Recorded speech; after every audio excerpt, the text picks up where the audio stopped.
Olá pessoal, tudo bom? Vamos lá, galerinha do terceirão aí. É um ano diferente, né? Muito diferente esse ano. E dando continuidade aí, pessoal, que a gente tem visto, né? Dentro dessa proposta, né, de terceiro ano. Vamos para o capítulo 10. Hoje eu vou conversar aqui um pouquinho com vocês, tá bom? Tem algumas atividades também para vocês realizarem. Vai o roteiro de estudos aí. Todo esse material vai estar disponível para vocês. A gente vai falar sobre direitos humanos e sociais. É um assunto bem interessante. É um assunto polêmico por diversas vezes e que sofre algumas críticas, né? A gente vai partir por esses caminhos: a construção filosófica, a construção histórica, filosófica e essas críticas que são pertinentes, sempre são pertinentes.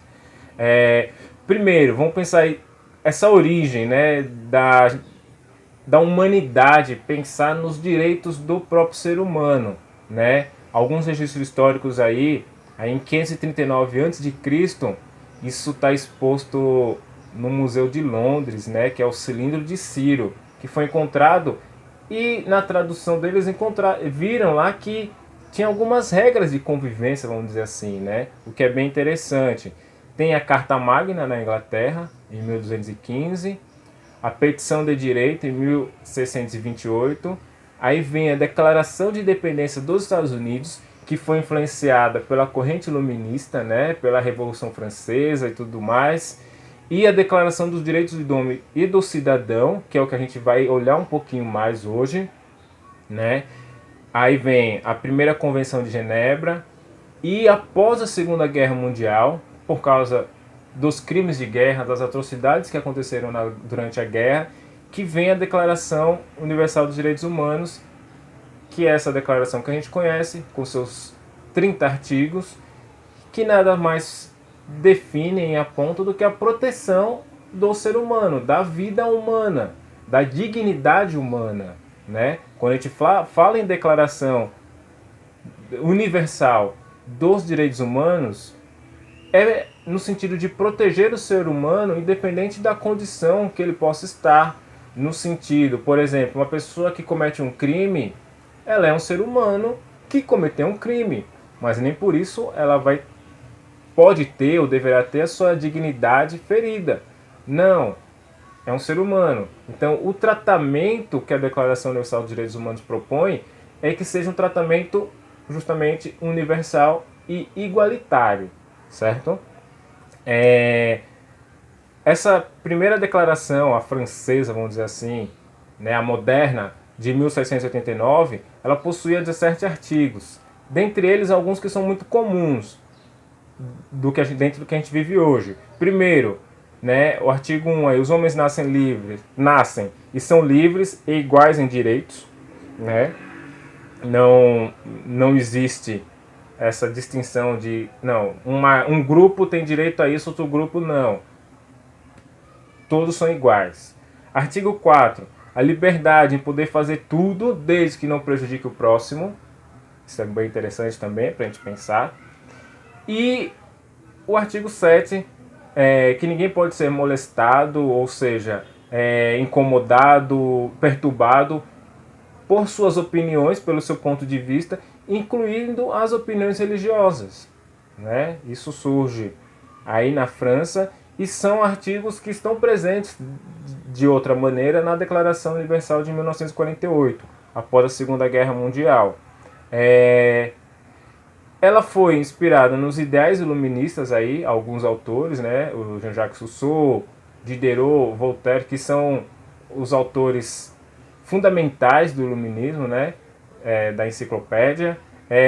E algumas das coisas que eles defendiam eram a liberdade de expressão, intercâmbio cultural, que é justamente a possibilidade de trocas culturais, né?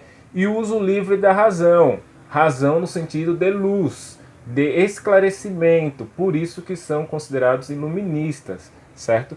E repercutiu os ideais iluministas, né, por serem também ideais liberais, vamos dizer assim, né, em grande medida, repercutiram de uma forma muito interessante na Inglaterra, na Escócia, nos Estados Unidos, Alemanha e em muitos outros países, tá bom?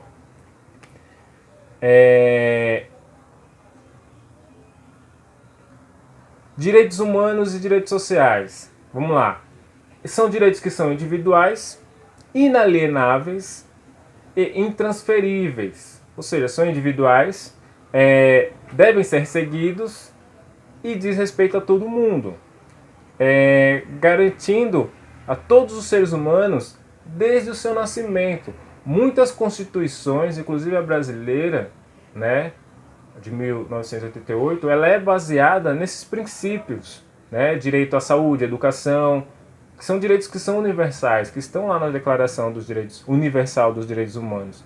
Algumas críticas, e aí surge a brilhante Hannah Arendt, que ela vai dizer que os direitos humanos acabam excluindo alguns grupos, né, principalmente grupos minoritários. O que ela quer dizer com isso? Que os direitos humanos, na prática, são diferentes, vamos dizer assim, do que tem na lei, do que está escrito, do que é documentado. Por exemplo, a gente vive um mundo em que, diante dessa pandemia que a gente está vivendo, a desigualdade social ela tem sido escancarada, né? É muito cômodo pedir para as pessoas que podem ficar em casa, mas aí tem um problema muito grande que a gente está passando, e que nem todo mundo pode ficar em casa. Tem pessoas que precisam trabalhar, que necessitam trabalhar. E aí, como é que a gente vai, essa balança, como é que equilibra isso? Então essa crítica da Hannah Arendt é nesse sentido, né? Que a gente vive um mundo em que ainda há tratamentos desiguais, por diversas formas. Como ela ainda, a declaração fala, questões religiosas, questões de sexualidade. A gente sabe que isso, a sociedade, a humanidade ainda trata de formas desiguais. Tá bom, pessoal? Então, a conversa de hoje, a gente vai ficar por aqui. É mais nesse sentido de reflexão dos direitos humanos, né? Direitos humanos é para proteger todo e qualquer ser humano, todo e qualquer indivíduo. Vai seguir aí um roteiro de estudos com a sugestão de um filme curto para vocês assistirem e fazerem uma pequena análise desse material, tá bom? E no mais, qualquer dúvida é só me procurar que eu estou à disposição.